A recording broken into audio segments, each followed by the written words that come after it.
સંવાદ education foundation દ્વારા સંચાલિત national institute of mass communication અને જર્નાલિઝમ તરફથી હું ધ્રુવા ઉનડકટ આપ સૌનું अच्छी ખબરમાં સ્વાગત કરું છું। શરૂ કરીએ આજના મુખ્ય સમાચારોથી। મંગળ ઉપર માનવ વસવાટનો પ્લાન, મસ્કે આપી ટાઈમલાઈન। વિશ્વમાં સોનું ધરાવવા મામલે ભારતનું કદ વધ્યું, યાદીમાં હવે 9મા સ્થાને। છેલ્લા અમુક વર્ષોમાં ઘરેલું ડિફેન્સ મેન્યુફેક્ચરિંગમાં નોંધપાત્ર વધારો જોવા મળેલ છે। વધુમાં વિગતવાર સમાચારો જાણવા માટે સાંભળતા રહો अच्छी ખબર। હાલમાં ટેસ્લા ચીફ એલન મસ્કે પૃથ્વીથી એકદમ નજીકના ગ્રહ મંગળ પર આગામી 20 વર્ષમાં માનવ વસવાટ શક્ય બનશે તેવું જાહેર કર્યું છે। એક્સ પર લખતા તેમણે જણાવ્યું કે આવનારા 2 વર્ષમાં મંગળ ગ્રહ માટે સ્ટારશિપ લોન્ચ કરવામાં આવશે અને જો તેનું લેન્ડિંગ ઠીક રહેશે તો 4 વર્ષમાં પહેલું માનવયુક્ત સ્પેસક્રાફ્ટ મંગળ પર મોકલવામાં આવશે। વધુમાં તેઓએ કહ્યું કે અન્ય ગ્રહ પર વસવાટથી મનુષ્યોના જીવનકાળ વધવાની સંભાવના પણ રહેશે। ધરતીથી મંગળ ગ્રહની સરેરાશ દૂરી 140 મિલિયન માઇલ છે। આથી આ હેતુને સાકાર કરવા માટે 10 ગણી સારી ટેકનોલોજીની આવશ્યકતા છે। સ્પેસએક્સના કહેવા પ્રમાણે મંગળ ગ્રહ પ્રમાણમાં થોડો ઠંડો છે, પરંતુ તેને ગરમ કરવાની રીત શોધેલ છે।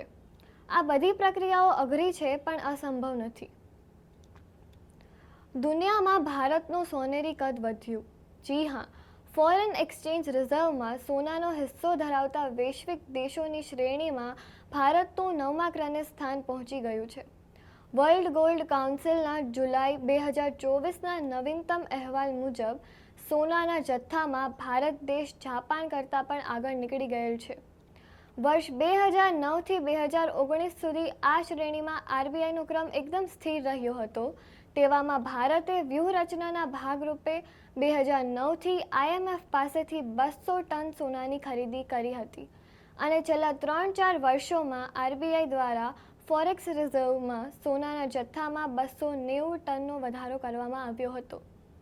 આ વર્ષમાં જુલાઈ મહિનામાં આરબીઆઈ દ્વારા 42.5 ટન સોનું ખરીદવામાં આવ્યું હતું। આવનારા સમયમાં પણ આ ખરીદનું વલણ ચાલુ રહેશે તેવો અંદાજ છે, કારણ કે હાલ ભૌગોલિક રાજકીય અસ્થિરતા અને અર્થતંત્ર સામે રહેલ પડકારોને કારણે સોનાનો વધુમાં વધુ જથ્થો કરવો તે જાણકારોના મતે સમજદારીભર્યું કાર્ય જણાય છે। ભારતના 1.4 લાખ કરોડના રક્ષા પ્રસ્તાવોને મંજૂરીથી ડિફેન્સ પીએસયુને વેગ મળશે। ભારતીય સંરક્ષણ પ્રધાન રાજનાથ સિંહની અધ્યક્ષતા હેઠળ કાર્યરત ડિફેન્સ એક્વિઝિશન કાઉન્સિલ દ્વારા મહત્વના ફાયદાકારક પગલાઓ ભરવામાં આવ્યા છે, જેના અંતર્ગત ₹1.45 લાખ કરોડના મૂડી સંપાદનના 10 પ્રસ્તાવોને મંજૂરી આપી છે। આ નિર્ણય લેવા પાછળનો હેતુ ઘરેલું ડિફેન્સ મેન્યુફેક્ચરિંગ અને ભારતીય શસ્ત્ર દળોમાં ઓપરેશનલ ક્ષમતાને પ્રોત્સાહન આપવાનો છે। અહેવાલ મુજબ ઘરેલું ખરીદીની હિસ્સેદારી નાણાકીય વર્ષ 2019-20માં 54% વધીને 2023-24માં 75% પર પહોંચી હતી। આ નિર્ણય લેવા પાછળનો હેતુ ઘરેલું ડિફેન્સ મેન્યુફેક્ચરિંગ અને ભારતીય શસ્ત્ર દળોમાં ઓપરેશનલ ક્ષમતાને પ્રોત્સાહન આપવાનો છે। અહેવાલ મુજબ ઘરેલું ખરીદીની હિસ્સેદારી નાણાકીય વર્ષ 2019-20માં 54% વધીને 2023-24માં 75% પર પહોંચી હતી અને હજુ પણ આ આંકડો વધતો રહે તેવી સંભાવનાઓ છે। આ ઉપરાંત એર ડિફેન્સ ફાયર કંટ્રોલ રડારની ખરીદીના અને ફોરવર્ડ રિપેર ટીમને માટેના પ્રસ્તાવને પણ મંજૂરી આપવામાં આવી છે। ખેલ જગતમાં રચાયો ઐતિહાસિક પરાક્રમ। 70 વર્ષમાં પહેલીવાર ઇટાલીએ ફ્રાન્સને તેના જ ઘર આંગણે હરાવ્યું। પેરિસ ખાતે યોજાયેલ યુરોપિયન નેશન્સ લીગ ફૂટબોલ ચેમ્પિયનશિપમાં 7 સપ્ટેમ્બરના રોજ થયેલ હાઈ વોલ્ટેજ મેચમાં 3-1થી ઇટાલીએ જીત હાંસલ કરી હતી। ફ્રાન્સ તરફથી બાર્કોલાએ પહેલી જ મિનિટે ગોલ ફટકાર્યો હતો, જોકે ડિમાર્કોનો 30 મિનિટ, ફ્રાટ્ટેસીનો 51 મિનિટ અને રાસ્પાડોરીનો 74 મિનિટ ગોલ ઇટાલી માટે નિર્ણાયક સાબિત થયા હતા। ટીમમાં એમ્બાપે, ગ્રીઝમાન, ઓલિસે તેમજ કાંટે જેવા ખેલાડીઓની હાજરી હોવા છતાં ફ્રાન્સ હાર્યું હતું।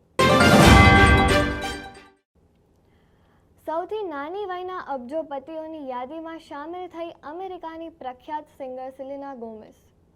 અમેરિકન અબજોપતિઓની યાદીમાં સૌથી નાની વયમાં અબજોપતિ બનનાર વ્યક્તિઓમાં સત્તાવાર તરીકે સેલેના ગોમેઝનું નામ બહાર આવ્યું છે. સેલેનાએ માત્ર 15 વર્ષની ઉંમરમાં જ કરિયરની શરૂઆત ડિઝની ચેનલની એક સિરીઝમાં અભિનેત્રી તરીકે કરી હતી. પણ થોડા જ સમયમાં આ બાળ કલાકારમાંથી સિંગર તરીકે છવાયેલી સેલેનાએ ઘણા હિટ આલ્બમ્સ આપ્યા અને સિંગિંગની દુનિયામાં પોતાનું સ્થાન જમાવ્યું. પરંતુ અબજોપતિની યાદીમાં સામેલ થવામાં મહત્વનો ભાગ ભજવ્યો છે તેની બ્રાન્ડ રેર બ્યુટીએ. સેલેના અંદાજે $1.3 અબજ સંપત્તિ ધરાવે છે, જેમાં તેની રેર બ્યુટી બ્રાન્ડનું યોગદાન 61.4% છે.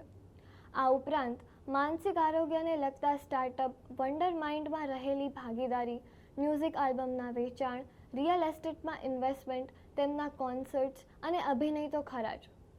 આજના યુવાનોને પ્રેરણા આપી શકે તેવું વ્યક્તિત્વ ધરાવતી સેલેના ગંભીર બીમારીઓનો સામનો કરી રહી હોવા છતાં દરેક ક્ષેત્રમાં હિંમતથી આગળ વધી રહી છે.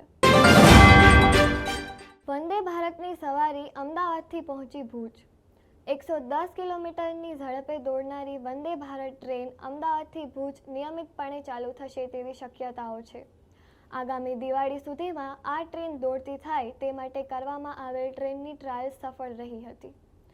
પશ્ચિમ રેલવે હસ્તકના અમદાવાદ ડિવિઝન હેઠળ અમદાવાદ ભુજ વંદે ભારત ટ્રેનને અમદાવાદથી ભુજ પહોંચતા 5 કલાક જેટલો સમય લાગ્યો હતો.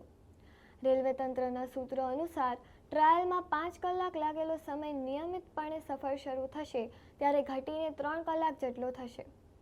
3 યુનિટના 12 એસી કોચ સાથેની ટ્રેન ભુજ પહોંચી ત્યારે વિરમગામ, ધાંગધ્રા, સામખિયાળી, ભચાઉ, ગાંધીધામ અને અંજાર સ્ટેશને સ્ટોપ થઈ હતી. ભુજ રેલવે અધિકારી શ્રી કે શર્માએ જણાવેલ કે ટ્રેનમાં ઓટોમેટિક દરવાજા છે, જેનું સંપૂર્ણ સંચાલન એન્જિનમાંથી થાય છે. વંદે ભારતની કરવામાં આવેલ આ ટ્રાયલનો રિપોર્ટ મુંબઈ મોકલવામાં આવ્યો છે અને ત્યારબાદ ટ્રેનની નિયમિત સફરની નિયતિ નક્કી થશે. હાલમાં તો લોકો આ સ્પીડ ટ્રેન શરૂ થશે એ સમાચારથી આનંદિત થયા છે. કિશોરો પર થતી નકારાત્મક અસરને ધ્યાનમાં લઈને યુટ્યુબ કરશે તેના અલ્ગોરિધમમાં ફેરફાર. હવેથી નહીં સજેસ્ટ કરે ફિટનેસ અને હિંસાના વિડીયો. યુટ્યુબે સ્વીકાર્યું છે કે ફિટનેસ વિડીયો જોવાથી કિશોરોના મન પર વિપરીત અસર થાય છે. ચોક્કસ પ્રકારના શારીરિક લક્ષણોને આદર્શ તરીકે રજૂ કરવામાં આવે છે, જેની વિપરીત અસર કિશોરો પર થાય છે. આથી 13 થી 17 વર્ષના કિશોર જો ફિટનેસને લગતા વિડીયો સર્ચ કરશે તો અલ્ગોરિધમ પ્રમાણે સમાન કોન્ટેન્ટની ભલામણ કરતા વિડીયોમાં તે બતાવવામાં આવશે નહીં.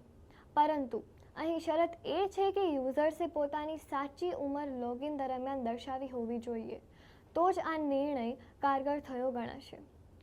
યુરોપ અને અમેરિકા સહિત સમગ્ર વિશ્વમાં બાળકોનું હિંસાત્મક સામગ્રીથી દૂર રાખવાની માંગણીઓ ઉઠી હતી.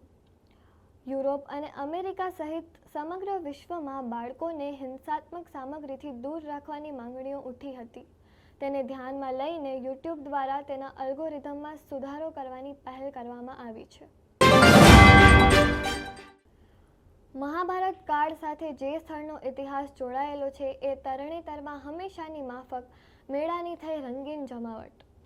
સુરેન્દ્રનગર જિલ્લાના થાન તાલુકામાં આવેલ તરણેતર ગામમાં ગ્રામ્ય પંચાયત અને ગુજરાત ટુરિઝમ દ્વારા લોકમેળાનું આયોજન દર વર્ષે કરવામાં આવે છે. સોડમ પુરાતન પાંચાલની થીમ હેઠળ આયોજિત થયેલ આ મેળામાં ઋષિ પંચમીના પવિત્ર દિવસે ગુજરાતના કૃષિ અને પશુપાલન મંત્રી શ્રી રાઘવજી પટેલ તથા પ્રવાસન અને સાંસ્કૃતિક પ્રવૃત્તિઓના મંત્રી શ્રી મુળુભાઈ બેરા પણ ઉપસ્થિત રહ્યા હતા. બંને મહાનુભાવોએ ત્રિનેશ્વર મહાદેવ મંદિરમાં શિવ પૂજા કરી સાંસ્કૃતિક કાર્યક્રમોમાં પણ જોડાયા હતા. તરણેતરના ભાતીગળ મેળામાં વર્ષ 2005થી પશુ પ્રદર્શન સ્પર્ધાની શરૂઆત શ્રી નરેન્દ્રભાઈ મોદી દ્વારા કરવામાં આવી હતી. વર્ષ 2002થી પશુ આરોગ્ય મેળા યોજી પશુઓની સારવાર તથા રોગનું નિદાન અહીં કરવામાં આવે છે. અત્યાર સુધી 48 લાખથી વધારે પશુપાલકોએ તેનો લાભ મેળવ્યો છે. પક્ષીઓની સારવાર કરતા કરુણા અભિયાન અંતર્ગત 37 જેટલી એમ્બ્યુલન્સ પણ ફાળવવામાં આવી છે. પશુ પ્રદર્શનની હરીફાઈમાં ચરાડવાનો ગીર સાંઢ ચેમ્પિયન ઓફ ધ શો મહેર થયો હતો. ગીર ગાય તથા કાંકરેજ ગાયની શ્રેણીમાં રાજકોટના કસ્તુરબા ધામ ખાતેના સ્વામિનારાયણ ગુરુકુળની ગાય પ્રથમ ક્રમાંકે રહ્યા. વિજેતા પશુઓના માલિકને મંત્રીશ્રીના હસ્તે 1 લાખનું ઇનામ એનાયત થયું હતું. શ્રીમદ ભગવદ્ ગીતાના પઠનની સ્પર્ધામાં મુસ્લિમ બાળકીએ 3જો ક્રમાંક મેળવીને સમાજ માટે કર્યું ઉદાહરણરૂપ કાર્ય. આજે જ્યારે અવારનવાર ધાર્મિક લાગણીઓ દુભાવવાની અને સાંસ્કૃતિક સૌહાર્દને ખોદવાની પ્રવૃત્તિઓના સમાચાર મળે છે, ત્યારે એક અનોખા અને આશાજનક સમાચાર સામે આવ્યા છે. ખાનપુરમાં રહેતા સહલ કુરેશીની 8 વર્ષની દીકરી માત્ર કુરાન જ નહીં, ગીતાનું પઠન પણ કરે છે. શાળામાં થતી વિવિધ પ્રવૃત્તિઓ અંતર્ગત આયશા નામની આ દીકરીએ ગીતા પઠન અને યોગમાં ભાગ લીધો હતો. ગીતાજીના શ્લોકો સડસડાટ બોલીને તેણીએ 3જો નંબર મેળવ્યો હતો. સહલ કુરેશીએ મીડિયા સાથેની વાતચીતમાં જણાવ્યું હતું કે તેઓ સર્વધર્મ સંભાવને ચરિતાર્થ કરવામાં માને છે અને તેથી જ તેમના બાળકને દરેક ધર્મનું જ્ઞાન આપી માનવતાનું ઉદાહરણ પૂરું કરવા માગે છે. આજના સમાચારોને હું ધ્રુવા ઉનડકટ અહીં સમાપ્ત કરું છું. ફરી મળીશું આવતા એપિસોડમાં अच्छी ખબરો સાથે. ધન્યવાદ.